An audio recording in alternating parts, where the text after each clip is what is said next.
Hello बच्चों, मैं आपकी उर्मिला टीचर आप सभी का स्वागत करती हूँ। आज हम इको लेसन 2 को शुरुआत करेंगे। कल हमने इसकी शुरुआत कर दी थी, लेकिन उसके आगे का पार्ट 3 हम आज शुरुआत करेंगे। उससे पहले पार्ट 1 और पार्ट बी सेकंड दोनों ही हम पढ़ चुके हैं। आज हम पढ़ेंगे जीवन की भौतिक गुणवत्ता आँख में समाविष्ट 3 घटक कौन कौन से होते हैं, यानी जो हमारे जीवन की भौतिक गुणवत्ता को मापने के लिए हमें क्या किन किन 3 चीज़ों की उसमें आवश्यकता होती है, यानी क्या 3 चीज़ें इसमें मिली हुई होती है। पहला होता है शिक्षा का अनुपात, दूसरा होता है अपेक्षित आयु और तीसरा होता है इसमें बाल मृत्यु दर। सबसे पहले शिक्षा का अनुपात, यहाँ से हम शुरुआत करेंगे। देश में साक्षरता का अनुपात शिक्षा की स्थिति दर्शाता है।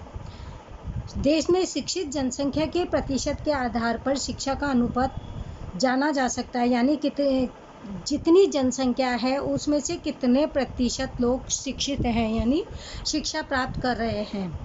दूसरा है हमारा अपेक्षित आयु। बालक जन्म के समय से ही वह कितने वर्ष की आयु तक जीवित रहेगा, ऐसी अपेक्षा को अपेक्षित आयु कहते हैं, जो प्रजा की औसत आयु को दर्शाता है। अपेक्षित आयु बढ़े तो स्वास्थ्य की सेवा अच्छी है, ऐसा कहा जा सकता है। यानी अगर कम उम्र में बालक मर जाता है या खत्म हो जाता है, उसकी मृत्यु हो जाती है, तो ऐसा कह सकते हैं कि उसके स्वास्थ्य में कोई समस्याएं होती है। बाल मृत्यु दर वर्ष दौरान जीवित जन्मे प्रति 1000 बच्चों में से 1 वर्ष की आयु पूरे किए बिना ही मृत्यु पाने वाले बच्चों की संख्या को बाल मृत्यु दर कहते हैं। ऐसे बच्चे जो कम उम्र में ही मर जाते हैं, यानी बालकपन की अवस्था में ही खत्म हो जाते हैं। यदि बाल मृत्यु दर घटती है तो देश में स्वास्थ्य की सुविधाएं बढ़ी है, ऐसा कहा जा सकता है। अगर बाल मृत्यु दर यानी जो बच्चे छोटे होते हैं, 1 वर्ष के अंदर जो कम बच्चों की जिनकी मृत्यु होती है, इसका मतलब ये हुआ कि उनके स्वास्थ्य में सुधार हो रहा है, यानी स्वास्थ्य की देखरेख अच्छी से की जा रही है। तो PQLI क्या था हमारा? जीवन की भौतिक गुणवत्ता आँक। इसको कैसे मापा जा सकता है? शिक्षा के अनुपात प्लस अपेक्षित आयु का आँक और बाल मृत्यु दर, यानी तीनों को अगर जोड़ दिया जाएगा, मिला लिया जाएगा, तो हमारा क्या निकलेगा? जीवन की भौतिक गुणवत्ता आँक को प्राप्त किया जा सकता है। इसमें 3 बातें ही क्यों? इन 3 बातों के संदर्भ में या संबंधित विश्वास पात्र आँक प्रत्येक देश में प्राप्त किए जा सकते हैं। ये 3 निर्देशक प्रयास नहीं बल्कि परिणाम को दर्शाते हैं। और तीसरा है इसमें, ये 3 बातें वस्तुलक्षी होने से कार्य की तुलना हेतु उचित स्तर को बनाती है। इसमें है सबसे पहले है शिक्षा। जीवन की भौतिक गुणवत्ता का महत्वपूर्ण मापदंड है। शिक्षा में वृद्धि व्यक्ति के कल्याण में वृद्धि दर्शाती है। व्यक्ति की कुशलता देश के विकास की आवश्यकता की बात का घटक भी मानी जाती है। दूसरा है आयु। सामाजिक परिस्थिति और सुख सुविधाओं का प्रतिबिंब है। अपेक्षित आयु में वृद्धि पोषण और चिकित्सीय सुविधा तथा पर्यावरणीय संयोगों का परिणाम या प्रतिबंध होता है। अगर लोगों के खाने पीने में और चिकित्सा के उन्हें संपूर्ण सुविधा प्राप्त होती है, तो उनके आय में भी, यानी आयु जो उनकी एज होती है उसमें भी वृद्धि होती है। यानी जो व्यक्ति कम साल में जी रहा था या कम जिंदा रहता है, तो अगर उनके स्वास्थ्य की या खान पान की अच्छी देखभाल की जाए तो वो उनकी आयु में वृद्धि हो सकता है 2, 4, 5 साल वो अधिक जिंदा रह सके। फिर है बाल मृत्यु दर। सामाजिक परिस्थिति और एवं सुख सुविधा का प्रतिबिंब है। बाल मृत्यु दर पीने का स्वच्छ पानी, घर का वातावरण, महिलाओं की स्थिति, मातृत्व के कार्य का संवेदनशील प्रतिबंध है। बाल मृत्यु दर का कैसे बचाया जा सकता है? यानी घर के वातावरण को अच्छा होना चाहिए, पीने का अच्छा पानी मिलना चाहिए, घर का वातावरण, महिलाओं की स्थिति, यानी जब वो महिलाएं बालक को जन्म दे उससे पहले उनकी अच्छे से देखभाल भी होनी चाहिए, तो बाल मृत्यु दर को भी रोका जा सकता है। जीवन की भौतिक गुणवत्ता आँक की रचना। इसमें पॉइंट्स हैं। प्रत्येक निर्देशक यानी शिक्षा, आयु और बाल मृत्यु दर को 100 का भार दिया जाता है। देश के यानी हर 100 लोगों में, हर 100% में कितना प्रतिशत कितना होता है, 100 का होता है, उसके अनुसार ही ये आंक निकाला जाता है। देश के उन निर्देशकों के कार्य के आधार पर 0 से 100 अंक के बीच का आंक दिया जाता है। इन 3 बातों में से देश को प्राप्त आंकों का योग होता है। इस योग को 3 के द्वारा भाग देकर औसत निकाला जाता है। जो आंक प्राप्त हो उसे PQLI के आंक के रूप में जाना जाता है। अब है इसमें महत्वपूर्ण बातें। जिस देश को PQLI 100 के नज़दीक हो तो उस देश के उपरोक्त 3 बातों के में कार्य उत्तम है ऐसा कहा जा सकता है। यानी सभी चीज़ें अगर सही है तो वहाँ का कार्य भी अच्छे से होता है। सेकंड पॉइंट है, जिस देश का PQLI 0 के नज़दीक हो यानी 0 के जैसा हो तो वह देश उपरोक्त तीनों निर्देशकों में कार्य कनिष्ठ निम्न स्तर का होगा ऐसा कहा जा सकता है। यानी वहाँ पे किसी भी प्रकार की सुख सुविधा नहीं है, ना शिक्षा की है, ना स्वास्थ्य वगैरह की देखभाल की जाती है। PQLI 0 से 100 के बीच भी हो सकता है। PQLI से एक ही देश के 2 राज्यों के बीच अथवा 2 देशों के बीच भी तुलना हो सकती है। यदि फिफ्थ पॉइंट है, यदि PQLI अधिक हो तो देश का आर्थिक विकास अधिक कहा जा सकता है। और 6 पॉइंट है, यदि PQLI नीचा हो तो देश का आर्थिक विकास भी नीचा ही होगा ऐसा कहा जा सकता है। अब है सकारात्मक बातें। PQLI में मानव जीवन के स्तर को स्पर्श करने वाली शिक्षा, आयु, स्वास्थ्य जैसी बातों का समावेश होता है। यानी मानव का जीवन स्तर किस पर निर्भर होता है, उसकी शिक्षा अच्छी होनी चाहिए, स्वास्थ्य अच्छा होना चाहिए, तो और इन सब के कारण उनकी आयु में भी परिवर्तन हो जाता है। दूसरा पॉइंट है, प्रति व्यक्ति आय के निर्देशक की तुलना में PQLI श्रेष्ठ है। थर्ड पॉइंट है, आर्थिक विकास के निर्देशक के रूप में PQLI राष्ट्रीय आय एवं प्रति व्यक्ति आय की तुलना में इसकी मर्यादाएं कम होती है। फोर्थ पॉइंट है, PQLI से अलग अलग देश के समूह एक ही देश में विविध राज्यों की तुलना भी की जा सकती है। फिर है शहरी, ग्रामीण, स्त्री पुरुष के PQLI के आधार पर उनकी तुलना की जाती है। यानी शहर और ग्रामीण में किस प्रकार से कि शहर के लोगों में शिक्षा ज़्यादा अच्छे से होती है, ग्रामीण लोग शिक्षित नहीं होते। स्त्री पुरुष भी ऐसा ही होता है कि शहरों और ग्रामीण में इनकी शिक्षा का भी अनुपात अलग अलग होता है। अब है मर्यादाएं। PQLI में सिर्फ 3 ही बातों का समावेश किया जाता है। इन 3 बातों के आधार पर देश का विकास हुआ है या नहीं सचोट रूप यानी सही तरीके से नहीं कही जा सकती। सही आंक प्राप्त करने के लिए इन तीनों के अतिरिक्त बातों का समावेश भी करना चाहिए। सेकंड पॉइंट है, सिर्फ औसत दर्शाता है। 3 निर्देशक से प्राप्त आंक को 3 से भाग देने पर जो प्राप्त PQLI होता है जो कि औसत है, औसत से उस देश को 3 बातों में अग्रिमता या पिछड़ापन नहीं कह सकते। औसत के निर्णय भी उससे नहीं लिए जा सकते हैं। और थर्ड पॉइंट है, किसी भी देश की PQLI की दर ऊंची हो तो देश का विकास दूसरे देशों की तुलना में अधिक होता है ऐसा सामान्य रूप से भी नहीं कह सकते हैं। फोर्थ पॉइंट है, 3 स्तर को मानव जीवन में एक समान महत्व यानी 100 अंक दिया जाए जो कि अयोग्य है। 3 बातें मानव जीवन में एक समान महत्व नहीं रखती। 3 बातें कौन कौन सी? शिक्षा, आयु और स्वास्थ्य। जीवन की भौतिक गुणवत्ता आंक में आय वृद्धि महत्वपूर्ण है जिसकी उपेक्षा की गई है। और 6 पॉइंट है, धनिक देशों की PQLI बढ़ने की गति धीमी होती है क्योंकि औसत आय निश्चित हद से अधिक नहीं बढ़ाई जा सकती। यानी एक लिमिट होती है व्यक्ति की आयु को, उसमें कम या ज़्यादा नहीं किया जा सकता। अगर बीमार है तो उनके स्वास्थ्य के लिए देखरेख जरूर की जा सकती है। वर्तमान स्थिति, विश्व में सन 2003 के बाद PQLI के 3 भागों के आधार पर बनने वाले आंक के बदले में मानव को स्पर्श करने वाली दूसरी 3 बातों का समावेश करके जीवन की गुणवत्ता आंक तैयार किया जा सकता है। मानव विकास आंक HDI, विकास का ह्यूमन डेवलपमेंट इंडेक्स, विकास का अधिकरण निर्देशक मानव विकास आंक है। 1990 में संयुक्त राष्ट्र विकास कार्यक्रम में UNDP द्वारा मानव विकास अहवाल HDR प्रस्तुत किया। इस अहवाल में विकास के मापदंड के रूप में मानव विकास आंक प्रस्तुत किया गया।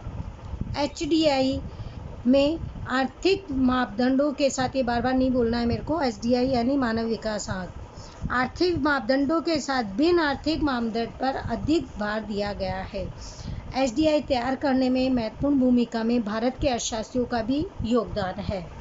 अलग अलग देशों में हुए विकास के प्रयासों का मूल्यांकन करके आंक तैयार किया जाता है। 1990 में HDI को मापने के लिए जिन विविध न्यूनतम और महत्तम मूल्य का उपयोग होता है, जिसमें 2010 में उसमें भी सुधार किया गया है। और अब है मानव विकास आंक के घटक। HDI तैयार करने में, HDI मीन्स मानव विकास आंक तैयार करने में सरलता रहे, इसलिए मात्र 3 ही परिबलों को ध्यान में लिया गया है। इन तत्वों के आंक की सूची देने के बदले में उसके औसत पर आधारित संयुक्त आंक तैयार किया जाता है। पहला है अपेक्षित आयु, दूसरा है शैक्षणिक उपलब्धियां यानी साक्षरता का आंक, सामाजिक सिद्धियां, और तीसरा है जीवन स्तर दर्शाने वाले आय का आंक, आर्थिक सिद्धियां प्राप्त होती है। अब HDI को हम 3 भागों में बांटे हैं, एक अपेक्षित आयु, दूसरा है साक्षरता यानी शिक्षा, और तीसरा है ऊंचा जीवन स्तर। तो सबसे पहले हम अपेक्षित आयु को देखेंगे। जन्म के समय जनसंख्या की अपेक्षित आयु कितनी है, उसके आधार पर आंक किया जाता है। जो 50 वर्ष से कम आयु हो तो स्वास्थ्य से वंचित माना जाएगा। जिस आयु का यानी उनका जिनका स्वास्थ्य अच्छा नहीं रहता है, वही व्यक्ति 50 वर्ष से कम आयु के खत्म होते हैं। यानी अपेक्षित आयु क्या है? 50 वर्ष से कम। जिस आयु का आंक ऊंचा हो तो उसकी स्थिति अच्छी मानी जाती है, यानी 50 वर्ष से अधिक होती है तो उसका आंक भी अच्छा माना जाता है। दूसरा है साक्षरता यानी शिक्षा। साक्षरता का प्रमाण जानने के लिए वह शिक्षकों का प्रतिशत कितना है वह जाना जाता है। इस प्रकार 15 वर्ष और उससे अधिक उम्र के व्यक्ति की साक्षरता को ध्यान में रखा जाता है, जिसमें 2 बातों का समावेश होता है। एक होता है स्कूलिंग का औसत वर्ष और दूसरा है स्कूलिंग के अपेक्षित वर्ष में देश में स्कूल कक्षा के लिए कितने वर्ष अपेक्षित है, उनमें से बालक स्कूल में औसत कितने वर्ष बिताता उसका आंक लिया जाता है। और थर्ड पॉइंट है ऊंचा जीवन स्तर। जीवन स्तर अर्थात प्राप्त सुविधाएं, जिसमें पीने का शुद्ध पानी, स्वास्थ्य की सेवा, सैनिटेशन की सुविधा, बाल मृत्यु दर, कम वजन वाले बच्चों का प्रतिशत, प्रति व्यक्ति दैनिक कैलोरी, 5 वर्ष से नीचे आयु के बच्चों की मृत्यु दर, प्रोटीन और चर्बी की प्राप्ति को लिया जाता है। और अच्छे जीवन स्तर का आधार आय पर आधारित होता है। आय की सूचना आंक प्रति वर्ष कुल राष्ट्रीय आय यानी GNP PPP समकक्ष शक्ति के स्तर पर माना जाता है। अब इनमें है मुख्य बातें। तीनों स्तर के आधार पर गणना करने पर, यानी इन तीनों की जो मुख्य बातें हैं वो है, तीनों के स्तर के आधार पर गणना करने पर HDI का महत्तम मूल्य 1 माना गया है। HDI का मूल्य 0 से 1 के बीच होता है। जिस देश का HDI 1 के नज़दीक हो तो वह अधिक विकसित माना जाता है, उसे HDI में ऊंचा क्रम दिया जाता है। जिस देश का HDI 1 से दूर हो तो वह क्रम विकसित है, उसे HDI में नीचा क्रम प्राप्त होता है। वर्ष 2014 में दुनिया के 188 देशों में HDI में 0.944 आंक साथ थे। नॉर्वे देश का प्रथम क्रम था, ये पूरी अंडरलाइन। भारत 0.609 आंक के साथ कौन से क्रम पर था? 113 पर। 2014 में नॉर्वे का क्रम था पहला और भारत का क्रम था 123। मानव विकास अहवाल 2015 के अनुसार कुछ देशों के लिए मानव विकास के निर्देशक। वर्ष 2015 में मानव विकास अहवाल HDR प्रस्तुत किया गया। उसमें वर्ष 2014 में विश्व के देशों की मानव विकास में स्थिति क्या थी वह अनुसूची 2.3 के जरिए दर्शाया गया है।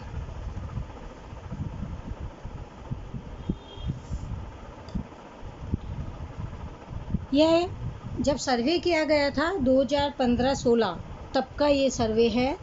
उसमें देश, फिर मूल्य क्रम कौन से नंबर पे है, क्या मूल्य था, प्रति व्यक्ति उनकी इनकम क्या थी, जन्म के समय अपेक्षित आयु 2014-15 और 16 जब सर्वे किया तब क्या थी, स्कूल का अपेक्षित वर्ग क्या था और स्कूल का वास्तविक वर्ष भी क्या था। यानी इसमें ये देश हैं, ये सब चीज़ें मूल्य हैं। स्रोत SDR 2015 का आर्थिक सर्वे 2015 और 16। 2015 के SDR के अहवाल में विश्व के 188 देशों को शामिल किया गया था। मानव विकास की दृष्टि से विश्व के देशों को 4 भागों में बांटा गया। सबसे पहला, सर्वाधिक मानव विकास वाले देश, जो ये चारों इम्पोर्टेंट, सर्वाधिक मानव विकास वाले देश जो 149 देश, और इनके देश की औसत क्या थी, 0.890 SDI।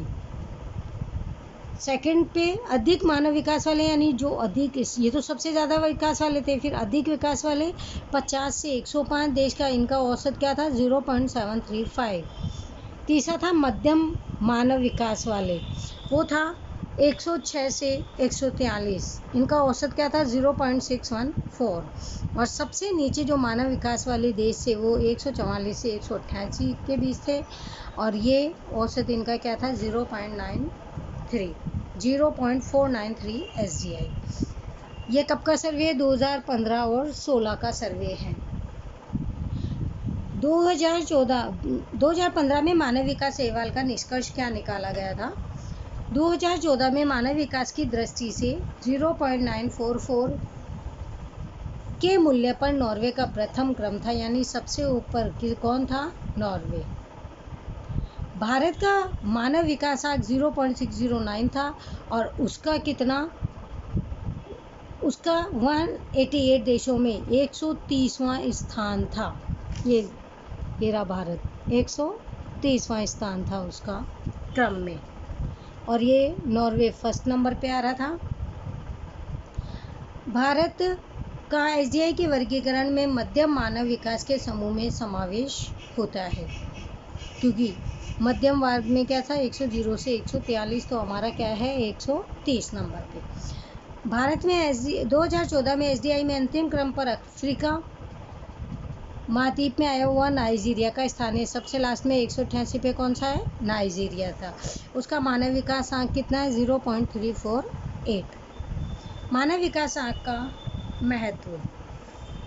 आर्थिक विकास के SDI के मापदंड में सिर्फ आर्थिक ही नहीं बल्कि सामाजिक कल्याण के, शिक्षा और स्वास्थ्य जैसे मापदंड का भी समावेश किया गया है, जिससे यह परिपूर्ण बनता है। सेकंड पॉइंट, SDI आर्थिक नीति बनाने वाली सूचना करते हैं कि आर्थिक विकास साधन है और मानव कल्याण अंतिम उद्देश्य है। आर्थिक विकास एक साधन यानी द्वारा किया जा रहा है, लेकिन सबसे ज़्यादा उद्देश्य क्या है, मनुष्य के जीवन स्तर को ऊंचा उठाने का उद्देश्य होता है। थर्ड पॉइंट का ये क्या है, सही प्रगति बराबर। कैसे होगी सही प्रगति, आर्थिक प्रगति और सामाजिक प्रगति जब दोनों सही होगी तो वो क्या हो जाएगा, सही प्रगति मानी जाएगी। फोर्थ पॉइंट है, SDI विध्यात्मक है।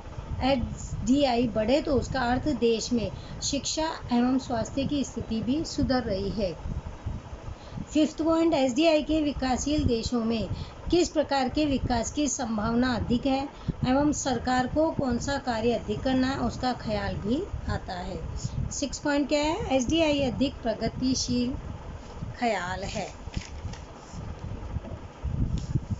अब है इसकी मर्यादाएं। SDI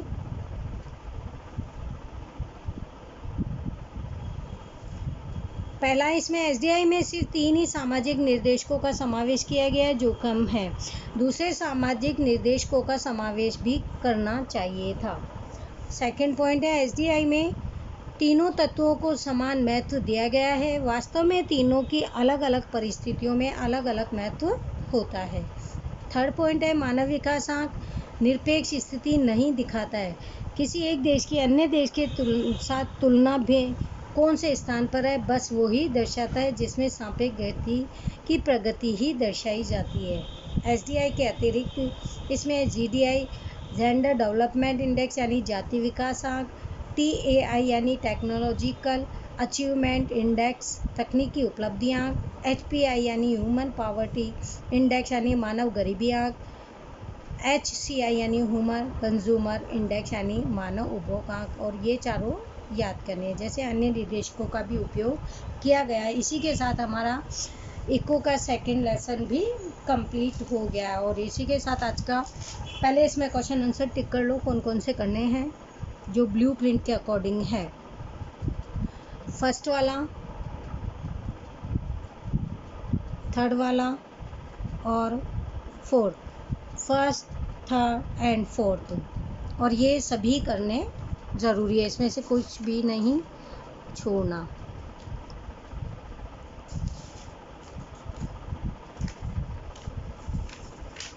पहला करना है आपको, तीसरा करना है और चौथा ये आपका होमवर्क है। और आज का लेक्चर हम यहीं पर समाप्त करते हैं। नया चैप्टर आगे कल से शुरुआत करेंगे। तब तक अपना पढ़ाई में पूरा मन लगाना। Thank you everyone, bye.